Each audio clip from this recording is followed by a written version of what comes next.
अगर नए हो तो सब्सक्राइब करो, वो जो लाल वाला बटन है उस पर अपने जीजा जी फेंक के मारो या फूफा जी, मुझे नहीं पता, बस क्लिक हो जाना चाहिए। अब मैं भी जा रहा हूँ, आइए देखते हैं।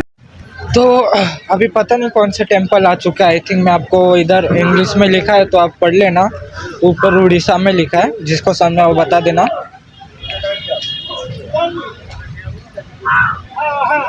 तो रामाचंडी माँ रामाचंडी टेम्पल पहुंच चुके हैं, तो लेट्स गो। इधर मोबाइल अलाउड है। अब इधर देखते हैं क्या क्या है, लेट्स गो। वो माँ, इधर तो कपड़ा बांधा हुआ, कुछ होती होगी विश विश।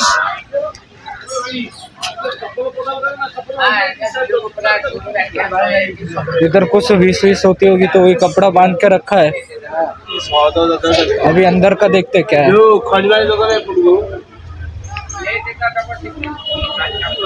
हर जगह मोबाइल अलाउड है, बस खाली जगन्नाथ और पूरी साइड में अलाउड नहीं है, बाकी हर जगह अलाउड है।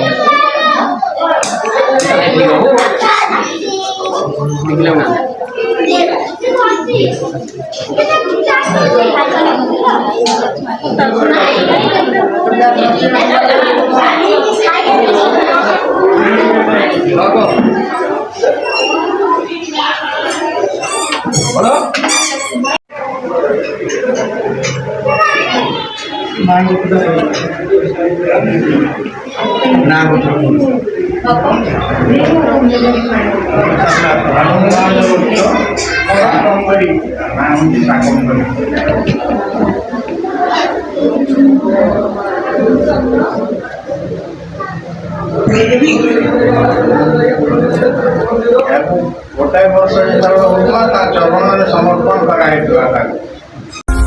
न जाने मेरे दिल को क्या गया। तो अभी हम लोग पहुंच चुके कोई भी कोणार्क म्यूजियम में, तो मैं आपको दिखाता हूँ।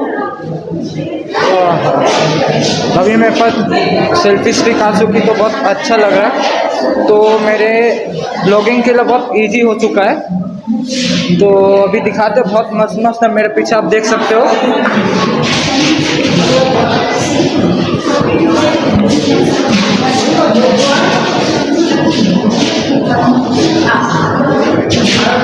उड़ीसा में लिखा, आप ट्रांसलेट कर लेना, मतलब मैं स्क्रीनशॉट लेके ट्रांसलेट कर लेना। तो अभी और दिखाते, एक इधर स्ट्रक्चर है, आई थिंक सूर्य मंदिर का स्ट्रक्चर है, दिखाता हूँ आपको, ये देखिए।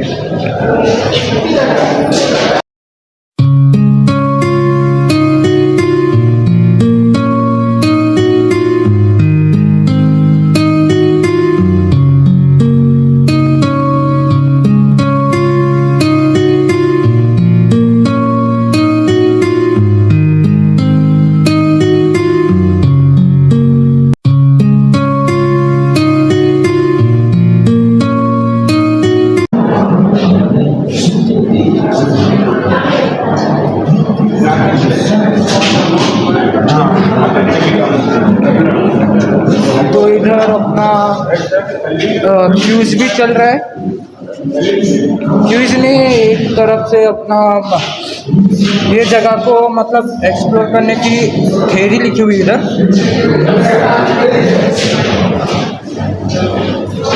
तो थ्योरी मतलब ये जगह का क्या क्या है, इसकी विशेषता, वो सब लिखा हुआ है। इधर रामेश्वरम की भी फोटो है, और पता नहीं कौन कौन सी फोटो है।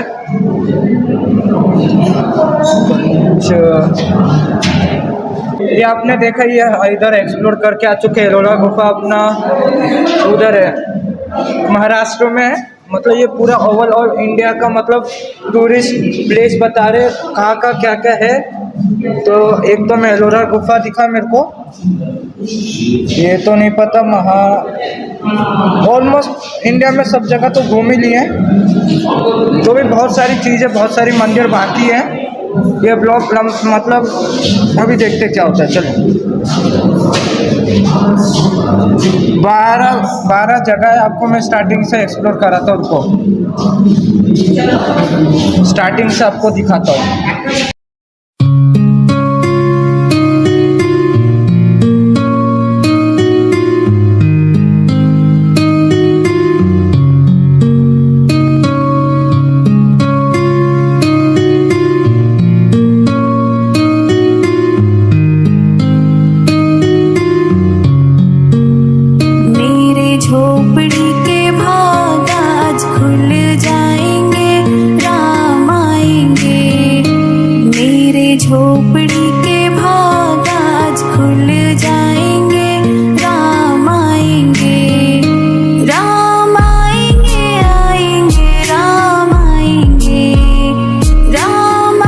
उधर चल रहा है स्क्रीन में, मतलब अपने कोणार्क मंदिर कैसा बना था।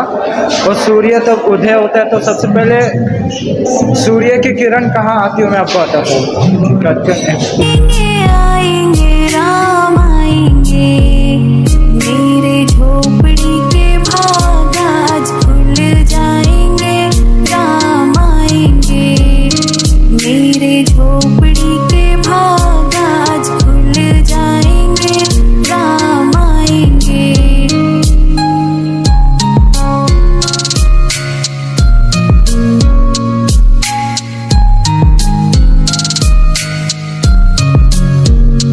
राम आएंगे तो अंगना सजाऊंगी, दीप जला के दिवाली। तो हम लोग आगे जाते हैं, देखते हो क्या क्या है। एसी तो मस्त है, अभी ठंडा लग रहा है मेरे हिसाब से। Let's go. सूर्य मंदिर वापस आ चुके हैं, सूर्य मंदिर वापस आ चुके हैं। आपको वापस एक और स्ट्रक्चर दिखाता हूँ।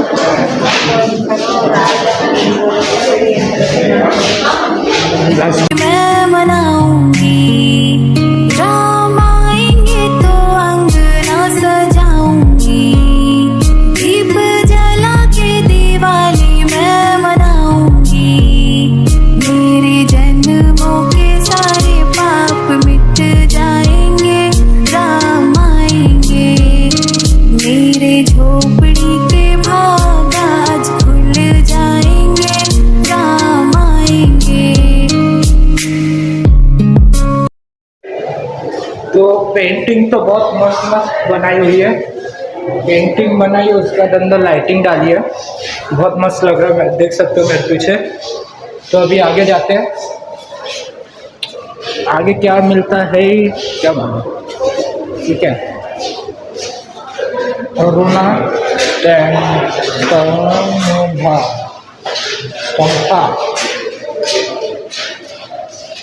जो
तो ये हम लोग आ चुके हैं। जैसे मैं आपको बताता हूँ कि हमने 500 के पुराने ओल्ड नोट में आपने एक पिक्चर देखी होगी, वो मेरे सामने होगी। मतलब आपने देखा होगा, पर आपको खाली व्हील ही दिखा सकता हूँ, बाकी का जो भी है वो बाहर है। Let's go.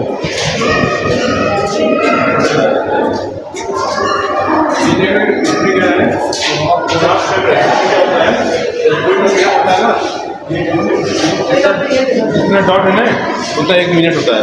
ऐसे से बढ़ता जाएगा जैसे जिधर परछाई पड़ेगा उधर बढ़ता है, उससे होता है, फिर होता है, ऐसे घूम फिर जाती है। अभी जो G20 में मोदी जी आए थे ना, उसके पीछे जाकर सबसे सारे यही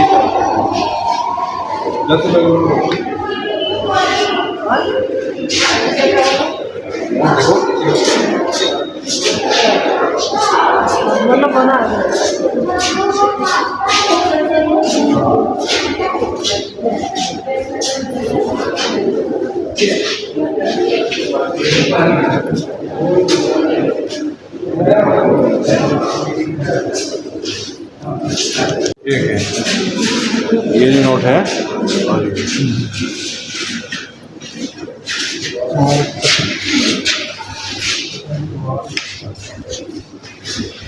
ओ गाइस, मैंने रॉन्ग बताया, 500 के नोट में नहीं था। जो अभी न्यू नोट है 10 का, उसके पीछे वाले साइड पे है ये जो मेरे पीछे देख सकते हो। मैं आपको वापस दिखाता हूँ। और ये जैसे अभी एक गाइड ने बताया कि ये जो, अभी मैं ठीक से सुन तो नहीं पाया, मैं आपको वापस बताता हूँ। ये जो डॉट्स है ना, ये मिनट्स है, ये डॉट्स है ना, ये मिनट्स है। और ये ध्यान से देखोगे ना, ये क्लॉक है, क्लॉक, ये अपना क्लॉक का सुई होता है ना, वो है। और राइट, तो मेरे को लगता है थोड़ा मेरे को रिसर्च करके आना चाहिए था, पर जो भी है बहुत मस्त है। अभी चलो और आगे एक्सप्लोर करते हैं।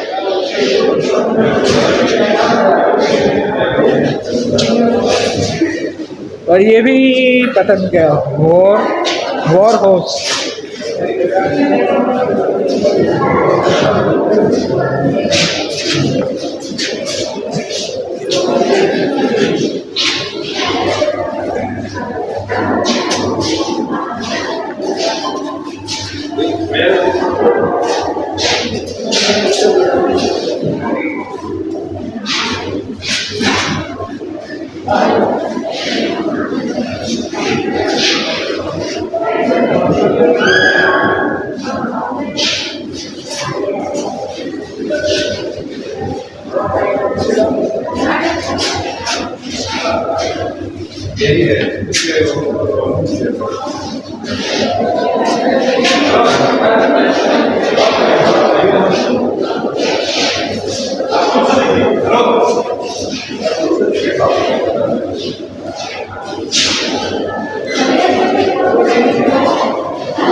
और आई थिंक ये जो स्ट्रक्चर है ना, जो न्यू संसद भवन बना है ना दिल्ली में, उसका मेरे को स्ट्रक्चर लग रही है। ये सर्कल में ना, तो मेरे को ये संसद,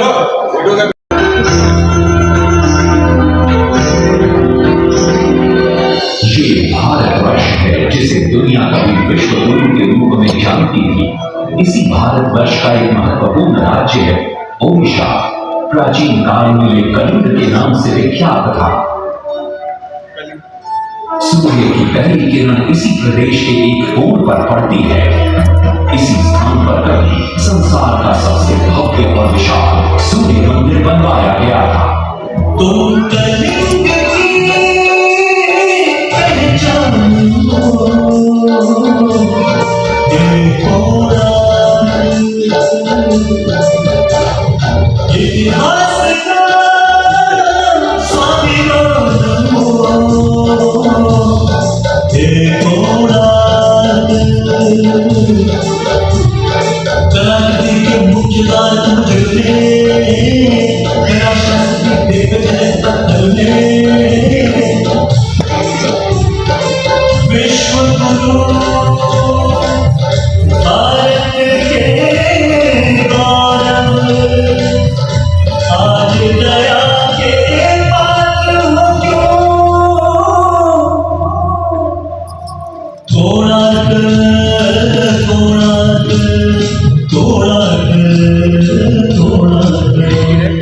सैकड़ों साल पहले की बात है। पुरातात्विक दस्तावेज के तौर पर संग्रहित पुस्तक मादला पांची और वाड़ा चक्रा में उल्लेख है कि 13वीं सदी में कल्पवंश के राजा लांगुला नरसिंहदेव ने इस सूर्य मंदिर का निर्माण करवाया था।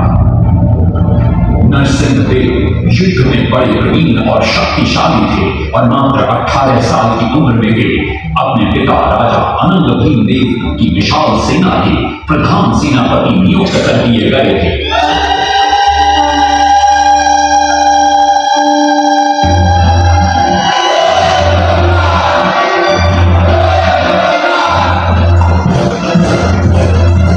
सेनापति बनने के बाद नरसिंहदेव ने अपने कुशल नेतृत्व से दक्षिण के कई आक्रमणकारी राजाओं को युद्ध में हराया।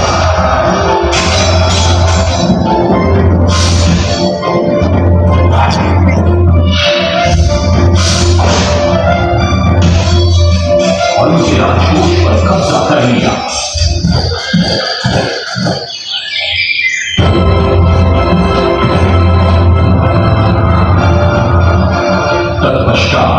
उन्होंने विषय ढूंढा जिसे आज हम वारंगल के नाम से जानते हैं।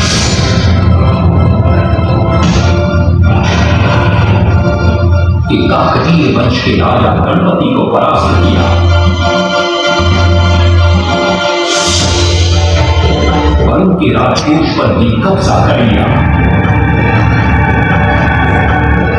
3 वर्षों तक निरंतर युद्ध के पश्चात जब वे बहुत सारी धन संपदा लेकर गरीब में लौटे तो राजमहल में उनका भव्य स्वागत हुआ।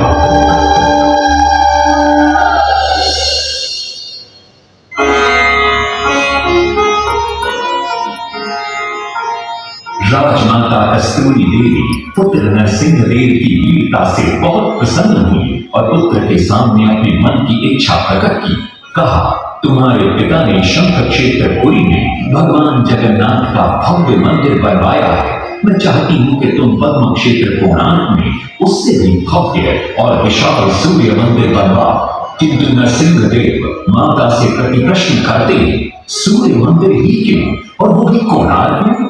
तब राजमाता कस्तूरी देवी बतलाती है, द्वापर युग में भगवान श्री कृष्ण के पुत्र सांब बड़े ही सुंदर और सुकुमार थे। वो नारद मुनि को चिढ़ाया करते थे। एक दिन नारद मुनि ने सांब को सबक सिखाने की योजना बनाई और उन्होंने सांब की सुंदरता की प्रशंसा कर उन्हें गोपियों के साथ जल क्रीड़ा करने को उकसाया। वहीं दूसरी तरफ भगवान श्री कृष्ण को जाकर कह दिया कि सांब अपनी मां समान गोपियों के साथ जल क्रीड़ा कर रहा है। श्री कृष्ण इस बात से बहुत क्रोधित हो जाते हैं और वे सांब को श्राप दे देते हैं, जिस सुंदरता का तुम्हें अभिमान है वो तत्क्षण नष्ट हो जा। सांब को घोर हो जाता है। जब सांब राजमहल लौटते हैं और मां जाम्बदेवी को ये पता चलता है कि पिता श्री कृष्ण के श्राप की वजह से सांब की ये अवस्था हुई तो सारी रानियां क्रोधित हो जाती हैं। नारद जी को बुलाया जाता है। वे रोग मुक्ति का उपाय बतलाते हैं। वे कहते हैं, सूर्य की पहली किरण ऊर्ध्व देश के एक कोण पर पड़ती है जिसका नाम कोणार्क है। शाम को वहीं जाकर सूर्य की आराधना करनी होगी।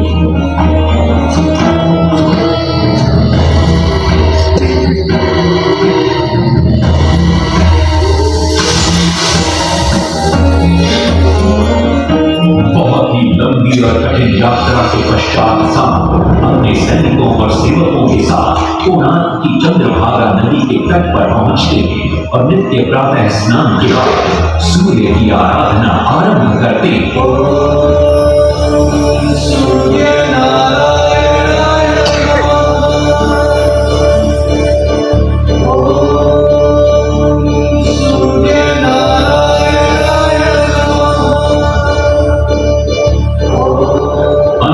त्याग कर 12 साल की कठिन तपस्या के बाद सूर्य देव प्रसन्न होकर प्रकट होते और सांब को रोग मुक्त होने का वरदान देते।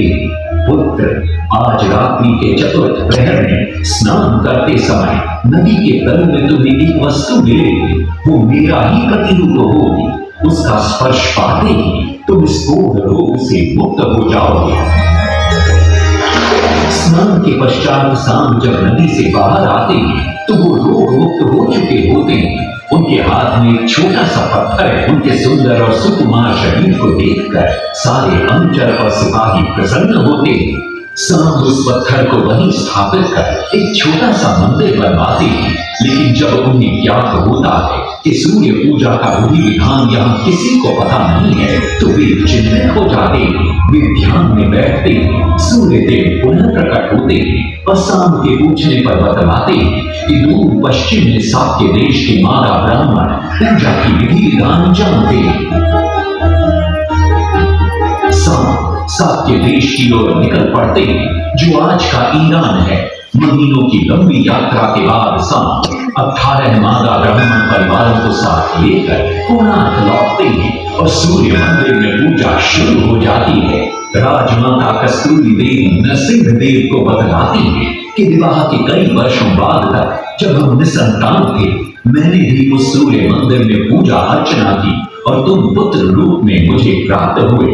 माता की बात सुनकर नरसिंहदेव मां को कोणार्क में संसार का सबसे भव्य और विशाल मंदिर बनाने का वचन देते सदाशिव सामंतराय महापात्र जो शिवेरी सांतरा के नाम से लोकप्रिय थे, वे अपने सहयोगी बीसू महाराणा के साथ मंदिर का प्रतिरूप बनाते और नरसिंहदेव के समक्ष प्रस्तुत करते। नरसिंहदेव मंदिर का प्रतिरूप देखकर अभिभूत हो जाते और शीघ्र मंदिर निर्माण कार्य आरंभ करने का आदेश देते। से बड़े बड़े पत्थर डाले, जितने पत्थर डाले गए सारे टूट गए। पानी को डाला, उसमें डाले गए, नहीं पता डाला, सारे टूट गए। जिंदगी सांतरा हुए परेशान, किसी मंदिर बने। जिंदगी सांतरा हुए परेशान, किसी मंदिर बने। एक दिन वे चिंतामग्न कोणार्क लौट रहे थे, तभी उन्हें प्यास महसूस हुई। उन्हें पास ही एक कुटिया दिखाई पड़ती है जहाँ एक बूढ़ी औरत से उनकी भेंट होती है। शिवेरी सांतरा पानी मांगते हैं। बूढ़ी औरत पानी के साथ गरम गरम भोजन भी लेकर आती है। वे थाली के बीच में हाथ डालते हैं जिससे उनका हाथ जल जाता है। तब वो बूढ़ी औरत मुस्कुराकर कहती है, तुम तो शिवेरी सांतरा की तरह बीच से भोजन उठाकर खा रहे हो। ये सुनकर शिवेरी सांतरा को अपनी भूल का एहसास होता है। माता रामचंद्री ने उपाय सुझाया, समझे शिवे सांतरा।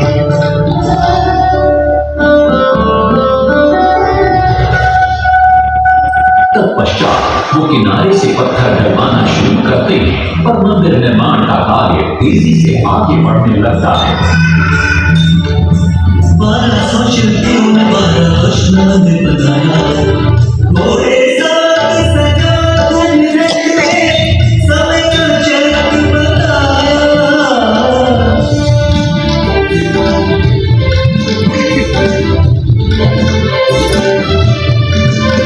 दूसरी तरफ कलिंग के उत्तर के राज्यों के नवाबों के बार बार राज्य पर आक्रमण हो रहे थे। इन आक्रमणों से क्रोधित होकर नरसिंहदेव अपनी विशाल सेना को लेकर युद्ध के लिए निकल पड़े।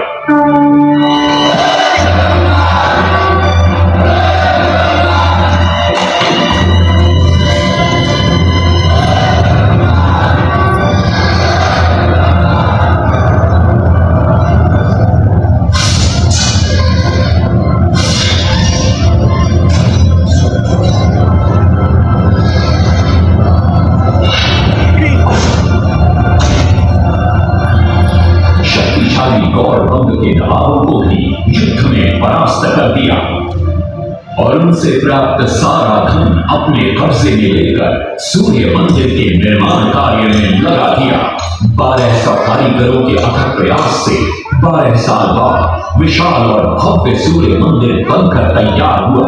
उस समय के लोगों में वास्तुशास्त्र, ज्योतिष शास्त्र और खगोल शास्त्र का जो ज्ञान था, उसे देखकर आज के बड़े बड़े वैज्ञानिक भी आश्चर्यचकित रह जाते हैं। कई प्रयासों के बाद भी मंदिर के गुंबद पर कलश स्थापित नहीं हो पा रहा था। क्रोधित नरसिंहदेव ने आदेश दिया कि कल प्रातः काल तक यदि कलश स्थापित नहीं हुआ तो सबके सर धड़ से अलग कर दिए जाएंगे। सभी शिल्पकार घोर चिंता में डूब जाते हैं।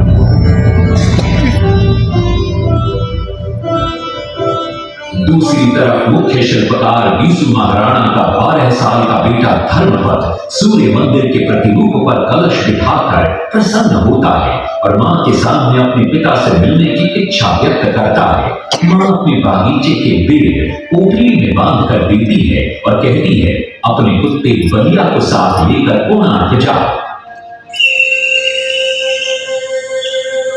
बलिया अपने मालिक को पहचान देता है और बीसू महाराणा से निपट जाता है। धर्मपद अपने पिता को प्रणाम करता है और अपना परिचय देता है। सबको चिंता में देखकर वो अपने पिता से इसका कारण पूछता है। कारण जानकर धर्मपद कहता है, अगर आप आज्ञा दें तो मैं मंदिर के गुंबद पर कलश स्थापित कर सकता हूं। शिवेरी सांतरा धर्मपद को अनुमति दे देती। धर्मपद गुंबद पर चढ़ जाता है और कुछ ही समय के प्रयत्न के पश्चात वो कलश को स्थापित करने में सफल हो जाता है। गुंबद पर कलश स्थापित होते ही नीचे गर्भगृह में चारों दिशाओं में लगे चुंबकों के आकर्षण से सूर्य महाप्रभु की मूर्ति शून्य में स्थापित हो जाती है। सब धर्मपद को कंधे पर बिठाकर खुशी से नृत्य करने लगते हैं। तभी कुछ कारीगर इसका विरोध करते हुए कहते हैं, अगर सुबह राजा को ये पता लग गया कि इस बच्चे ने कलश को स्थापित किया है तो किसी का बचना संभव नहीं है, इसलिए धर्मपद को मरना होगा। इस बात से शिवई सांतरा बड़े क्रोधित हो जाते हैं। भीषण वाद विवाद छिड़ जाता है। ये सब देखकर धर्मपद गहरी चिंता में पड़ जाता है और वो सोचता है कि यदि मेरे जीवित रहने से इन सब का सर काट दिया जाएगा तो इससे अच्छा है कि मैं आत्म बलिदान कर दूं ताकि सबके प्राण बच जाएं। और उसी पल धर्मपद नवनिर्मित सूर्य मंदिर के शिखर पर चढ़ जाता है। महाराज के सुपुत्र धर्मान कलश बिठा के त्याग दिए निज प्राण शिल्पियों का मान बढ़ा। वास्तुशास्त्र के अनुसार बड़ा सूर्य मंदिर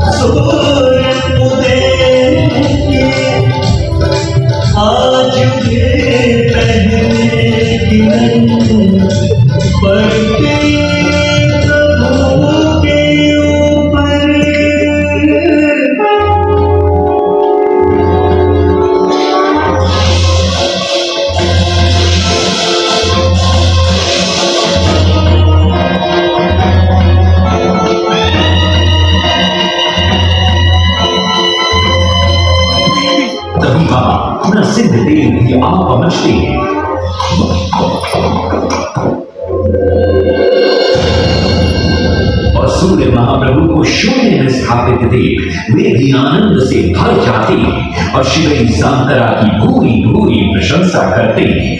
वो ये भी घोषणा करते हैं कि मां शुक्ल पक्ष की सप्तमी को मंदिर की प्राण प्रतिष्ठा की जाएगी। लेकिन शिवई सांतरा कहते हैं, राजन तिथि तो अच्छी लेकिन मंदिर की प्राण प्रतिष्ठा के लिए ये शुभ नहीं है। किंतु राजा अपनी बात पर अड़ जाते हैं। शिवई सांतरा को दुख होता है और कोई वाद विवाद किए बिना वे हमेशा के लिए वहां से चले जाते हैं।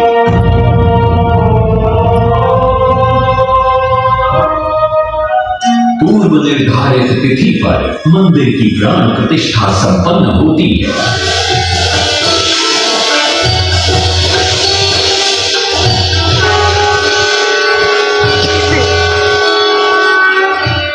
लेकिन कुछ दिनों बाद अमंगल होना शुरू हो जाता है। सबसे पहले विराट सिंह की मूर्ति नीचे आ गिरती है। तत्पश्चात मंदिर की शिलाओं का गिरना भी शुरू हो जाता है। नरसिंह देव को अब समझ में आता है कि शिवई सांतरा का कहना सही था, लेकिन देर हो चुकी थी। बहुत साल बाद मंदिर के आसपास जंगल उगाए और ये मंदिर घने जंगलों के बीच छुप गया। जब अंग्रेजों ने जंगल के बीच इस मंदिर को देखा तो उन्होंने इसका पुनरुद्धार किया। आज आप उसी विशाल मंदिर के भग्नावशेष देख रहे हैं। ये है इस प्रसिद्ध मंदिर की कथा। अब इस कथा में कितनी सत्यता है और कितनी कल्पना है ये तो किसी को नहीं मालूम, लेकिन ओडिशा की जन श्रुतियों में यही कथा विद्यमान है।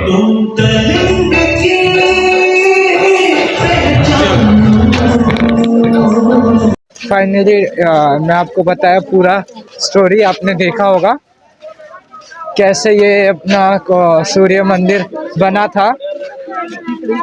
अभी आगे दिखा तो मेरे सामने वही कोणार्क मंदिर है। लेट्स गो, मेरे सामने ही है।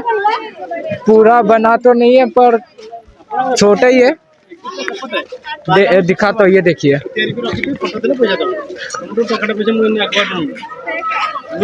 टाइम भीतर मुझे तैयारी कर देते तुम बोले कि आइला मुझे तैयारी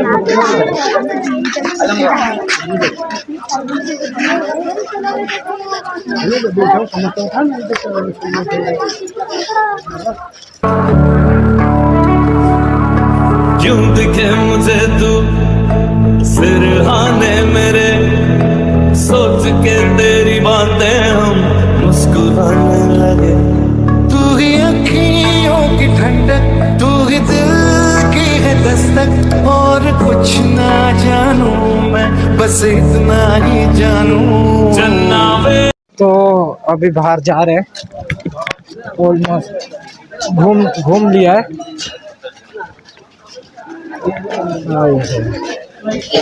थक भी बहुत चुके हैं, बोलने को कुछ हो नहीं रहा है। अभी बात आप एंजॉय कीजिए, थक गए बहुत।